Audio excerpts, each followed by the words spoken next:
Okay, Manoira Mokam Azeh, we came all the way here. We're now in the city of Rabat.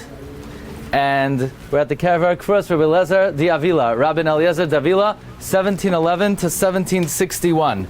Now, the reason why it was so important to be here, this is a Gadol Yisrael that the Chida speaks about in at least 3 places in Shem HaGdolim. Shem HaGdolim is the sefer of the Chida that records all the Gdolim who ever lived and all the Svarim that were ever written. He speaks about Rabbi Elazar Avila, the nephew of the Archaim HaKadosh, in 3 separate places. In his entry for Rabbi Elazar Avila, in his entry for the Archaim HaKadosh. By the way, the Chida learned by the Archaim HaKadosh. Archaim HaKadosh went up to Eretz Yisrael in 1742, and the Chida learned by him for 1 year.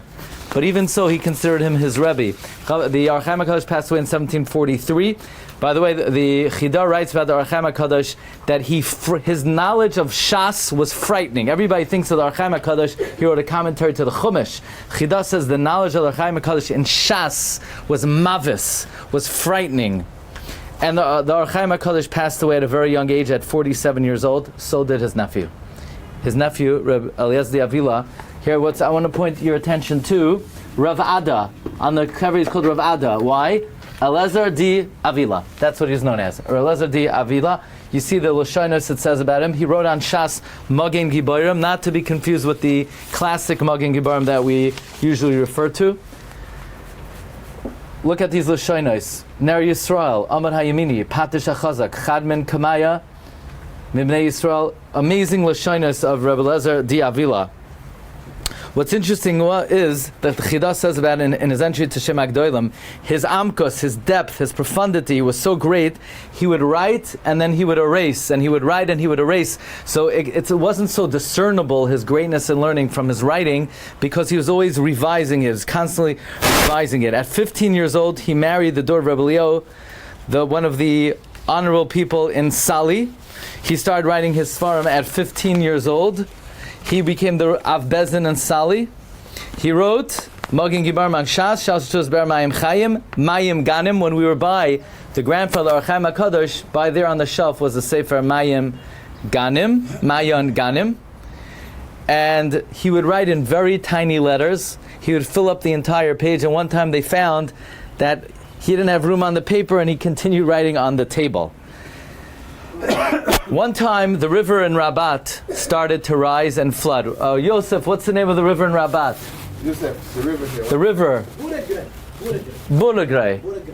It started to flood, and one of the Talmidim came running to Rabbi Elazar Avila. Rebbi, the city is flooding. He was in the middle of learning. He said, "You're disturbing me for such a trivial matter? If you're going to disturb me, you have to disturb for something important. The city being flooded is not so important." He said, "Take my stick, make a line of demarcation. Ad kan, the water will only go up to there and no more. The chachava, that's what happened. The waters did not go further." Rabbi Elazar Avila, Rav Ada, was zoicha to Gilui Marsha. Gilui Marsha. What does that mean? He spent so many hours learning the Marsha that the Marsha revealed himself to Elazar Avila. He was nifter on the 3rd day of Adar in Taf Kuf Chaf Aleph, 1761, at the age of 47 years old. And when he realized it was his last day, he was besimcha. He said, "If I'm passing away, it must be I've reached my shleimus at only 47 years old." Zechusai Yagin Aleinu V'al Kol Yisrael. Avi, you want to say it to him? Sure. Kuf Chaf Aleph. Shilam Alois Esaynai. Add one more thing. First of all, I said that he was nifter in 1761. That's what my sefer says. That's not what the Kever says. The Kever says he was nifter in 1764. Also, I just want to read to you one important thing that the Chida writes about Rabbi Elazar Avila.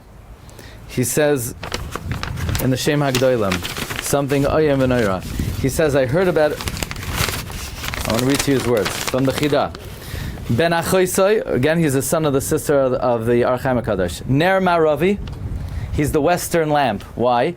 Because from the Chida, living in Eretz Yisrael, Morocco is as west as it gets. Nobody was in America.